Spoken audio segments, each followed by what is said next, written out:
The Vampire Diaries Season 8, Episode 15, We're Planning a June Wedding.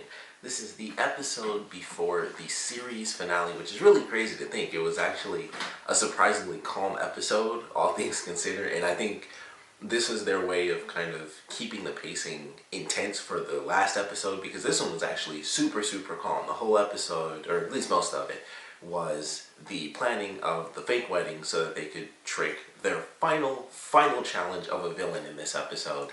And I thought it was cool. I was like, alright, makes sense the way they're going about it. You know, things play out and it's like, alright, well, the trap doesn't seem to be working. You know, our bait doesn't seem to be springing anything right now, so we go along with the ceremony. So they actually do have the super romantic ceremony between Stefan and Caroline. And I thought that was fun. I was like, they need to have this moment so it's nice and it's beautiful and everything's super happy, minus the background sad stuff with Bonnie and Alaric in this episode. He kind of had his moment where he's like, you know, he wants Caroline to be happy and stuff, and he's still just dealing with all the insane crap that he's had to deal with. And I liked the way it played out because it was like, okay, I kept expecting things to ramp up, and they slowly, I think they did a good job with the pacing, because it's like, alright, we have little bits and pieces here that are very interesting. Like, alright, how is this playing out? We have the opening of the episode, which I think we all assumed was going to end up being Katherine, and that was not the case. And so it goes through, we have the guys like, oh, you're blank, and he gets killed. And so we go through the episode, then Matt ends up having like a mini family reunion with his dad, and his mom comes back into play, and it's like, wow, you know, you suddenly show up after 4 years. And I was like, alright, I forgot about her character. I mean, his family never, admittedly, this is probably the most important his family's been, including with his sister Vicky. I think maybe that was when they were most important, just because it was two characters from that family. And then, you know, this season, kind of the same thing. It was Matt and then another member of his family. So I was like, alright, she comes back into play. I recognized the actress, so it was kind of funny. I was like, I forgot she was even in this show, because I recognized that actress for sure. But, you know, she comes back and we find out that things aren't as simple as they seem. And we find out that she was actually dead the whole time, that she died some random point. It was like years ago, apparently, and she'd be gone for 4. So she died like 4 years ago, and she finally comes out of hell, and she's kind of the weird in between, like with Kai. And I love that. I was like, that's cool. She has to kill people. I don't know how that worked with her. I mean, with him, it was like, okay, that makes sense, because he was actually like part vampire. But for her, it was just like, she was just dead and she came back. So I was like, how does that work? Is it just, in general, if you're alive, if someone's alive, then their blood can heal you, and that's really it? Like, would it be the same thing if you were able to get vampire blood? Would that do anything? So I didn't bother going into all the details, but I was kind of surprised, like, oh, that still works for her, even though, of course, she wasn't a vampire, and at least not that I remember, and she's been on forever, so I don't know. But she's killing off people and stuff, and then, of course, we get down to things, and Caroline's freaking out about her wedding, and something borrowed and blue and old and new, and it's just a lot of emotion in this. You know, Bonnie has to deal with her issues about being at the wedding and dealing with Stefan and stuff like that, and Caroline, of course, has to kind of do this sort of makeshift thing. It's, you know, her big day, and it's kind of being turned into bait and stuff. But I love the way it played out, and, you know, they go and it's like, alright, we have pretty much everything we need. We got the bones, which seems to be the solution. I didn't really do much with that, but that was like the first answer in like the first 10 minutes of the episode. It was like, you wouldn't happen to have like all their bones. It's like, yeah, we do actually. And they didn't lose them or anything like that. It just kind of didn't go anywhere. So I guess they need her current alternate hell dimension body plus the bones. I don't know how that's actually going to work. I may have missed a part, but I guess they need both in order for it to play out. So it's like they didn't lose them or anything, and I was like, huh, I'm surprised that didn't come up in this episode. But it was because it was like, here's the setup and here's the bait, but the bait actually doesn't work, and all the setup actually leads to the end of this episode where things really get nuts and we go into the actual finale. And it was crazy. You know, just the real beginning of it was the beginning of the wedding, and it's like, oh, you know, here's Matt's dad, and it's like, okay, I didn't know that, you know, they would tell you and stuff like that. And then he gets cut. He didn't, okay, I forgot he didn't die because I had to think of this. He should have been dead.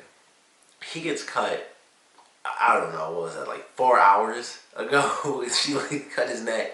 What's he like, do like a paper cut across his neck or something? Because I'm like, alright, he was bleeding enough to the point where he couldn't move, from a neck cut, which doesn't do that unless it actually kills you. So he was bleeding enough not to be able to like get up and move, but he wasn't bleeding enough to die within like the span of, it had to have been like 4 hours. It was before the wedding even started. They went through the whole thing, the recession, and they were doing all of that stuff, and that's when Matt finally found him. And I'm like, he should have been dead. I was blown away by the fact that he had died by the time Matt found him. And he just gives, he's like, you know, just put pressure on him. He gave him his tie to tie the wound, and I'm like, there's no way he should be dead. But fortunately, he's alive. So I was happy that happened. I just thought, I was like, that's kind of BS. Like, it wasn't like she cut him in the arm and she was trying to hit an artery and she missed and he faked it. She did like this right across his neck. There's no reason that that should have been like a half measure, especially considering the steps I'm assuming she would have to take to like get the blood from his body in order to put it into herself to, you know, last a bit longer, like she did with the girl in the bathroom. I would assume it's the same thing where she would cut someone's throat and like gather the blood and drink it, but somehow it wasn't enough blood to kill him, even though he was lying there for like hours and hours. I was like, that doesn't even remotely make any sense the way that it actually played out. So I was a little annoyed. I was happy, like I said, not dead. That's great, because I was like, man, all the crazy stuff Matt went through, for this to happen the episode before last, like that would really suck. But it, as happy as it is that you know it's a nice moment, doesn't negate the fact that it just didn't make any sense that he survived after all that time. It wasn't like it was 2 minutes. It wasn't even 4 minutes. It was 4 hours. It had to have been at least 4 hours. And that was just nuts. And even if it was 2 hours, then still he was injured enough not to move, but not injured enough to die. Very odd combination of that. And it's not like I said, he was paralyzed. She cut his throat, the front of his neck. That's not going to take you down like that. So very weird, but ultimately glad he survived. And then we get into the other craziness, and Matt's mom puts the she like breaks off like the gas line, so there's gas leaking. She puts the propane tank inside the fire escape, or inside the fireplace I should say, because fire escape is totally different. And Bonnie has the girls, they're in the house, and it's like, alright, things are getting a little weird. At first it's normal, you know, Damon's about to do a speech, and then microphone is stolen. It's like, alright, well now it's an official wedding. She's drunk and giving a speech. And then it gets a little dark and she's talking about mothers dying and cancer and this and that. And it's like, alright, they realize that something's a little off. And that's when the name gets thrown out there and it's like, crap, something's wrong, and the girls are in trouble as well as Bonnie. And then the house blows up. And when that happened, the first thing I thought was Bonnie and the Lark. Always, always tragedy. All the freaking time. Unfortunately, it wasn't nearly as bad as I thought, and sadly, you know, Bonnie does have to give up a bit of her connection, which I thought was a really good moment. It was sad, but obviously it wasn't nearly as sad as when it actually happened the first time. But, you know, she has this connection that she's afraid to lose with Enzo, and I thought it was really cool. And he's like, you know, I'm pretty sure it'll be fine. Like, he's like, you know, I believe in that. And so she realizes, you know, within that moment, not only would she have to give up that connection, but she also does officially still have magic, because otherwise the girls wouldn't be able to, you know, do that, siphon her. So I thought that was a great moment, and they go through, they get out of the fire. Cool sequence where they like, all the fire goes back and then like shoots out of the fireplace. I thought that was actually a cool little moment, and I didn't think that was going to happen. I didn't know what she was doing, and then all the fire just goes like, gets funneled in. I was like, that was a cool little effect. So that was really cool. And it was like, alright, save the girls, bad people died, but then we also get the twist at the end that it wasn't just one of the Donovan ladies that was brought back, both of them were. And we find out that the woman from the beginning of the episode was actually Matt's sister. All this time, they brought back Vicky, which was cool because she was like, what was it, like 3 or 4 episodes ago, she was in like the fake world. So I was like, that's interesting, you know, that they had that happen. But they had her, she starts to ring the bell, and it was like one ring, and I thought it was interesting, and maybe it was because of what happened with Bonnie realizing that she does still have her abilities, so she tapped into that a lot harder in this, you know, at the end of this episode. So it was like just one ring of the bell, and it took her down, and then it's just like, well, that's the end of the episode.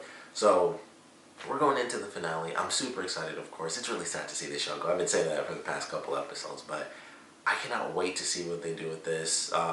I'm really hoping, I can't even remember, Jeremy, I really hope he shows up in this last episode, because he hasn't been in the whole season, and I'm like, it's the last episode, he's gotta show up. He's gotta show up, they gotta get him back, right? Because he's like literally the one character that is alive that they didn't have in the show, outside of course, the original cast members, which, if you watch the originals, you know why they didn't show up. So, other than that, they've gone through all the characters. I mean, they even brought back characters that we find out were dead, have been dead for years. So, if they did that, I'm really hoping that there's at least some sort of glimpses, you know, with it, especially being the final episode. I really hope they were able to do it and get the actor to come in at least in this final episode, because sadly he hasn't been in the season, which this would have been great if they could have got him back for this season, and, you know, Jeremy could have come back to town and stuff like that. So I'm hoping that we get to see all the characters, at least all, you know, all the ones that are alive, we get to see them in this final episode. But it's going into the ending. I think we're going to get some pretty good action. We're going to see some pretty good stuff. I'm assuming we will. I don't really know that for sure, but I'm pretty sure we will. I'm excited to see how they do all this stuff in this final episode. What they're going to do about the bell. Is it going to get set off in the beginning? That would be intense if it actually does get set off and that's the beginning of the episode. I doubt it, but that would be one heck of an opening for the final episode. And then it's like Mystic Falls is like gone. They kind of already did that a little bit where everybody had to leave Mystic Falls, but then it would actually be gone. And for this type of show, that's almost perfect. Like, that's just like, it's that town almost that is the cause for this entire series. And for them to possibly do that, I think would be cool. It'd be crazy to see because, of course, it would kill so many people, but it would be great. Story-wise, it would just be great because it's like, where the F do you go if that's the opening? So, I doubt it, but I don't know. Damon didn't take off. I was thinking, like, I mean, you know, I think this in all vampire things, nobody ever uses super speed as much as they should. But I'm like, he could run there fast enough, right? Like, couldn't he? But they were all standing around freaking out. But that's normal TV, so I'm like, maybe they could run fast enough. They were just frozen in place. Like, any other time, they easily could have just run and made it. So maybe one of the, you know, somebody will actually be able to get there in time. Maybe they can't, and then we will see that happen where it just everything's wiped out from the beginning. And if that is the case, I don't think so, because the promo that they've had with, like, the house being there and the school being there, which I believe is fairly close to the clock tower. So I don't think it's going to happen, but really excited for this last episode, of course. Would love to know what you guys thought about this episode, so please comment below. Let me know your favorite parts, least favorite parts. And, of course, going into the finale, I just want to know what you guys want to see, what you guys hope to see. Like, personally, I think there's, you know, Jeremy is the only character, at least living, that has been missing this entire time. So he's the only one I really want to see as far as the living characters come back. But I would love to know what characters you guys would like to see appearances by in this final episode. They're doing like a whole full 2-hour all-night event next week. So I'm excited to check that out. And maybe I'll do, like, you know, 2 separate things just talking about the promo stuff and then do a, you know, separate review for the actual finale. But really excited for this last episode. Like I said, want to know what you guys are hoping to see, expecting to see based off of the story, just, you know, what you want to see in general. And of course, I want to know what you guys thought about this episode in general, so please comment below, let me know, and thanks for watching.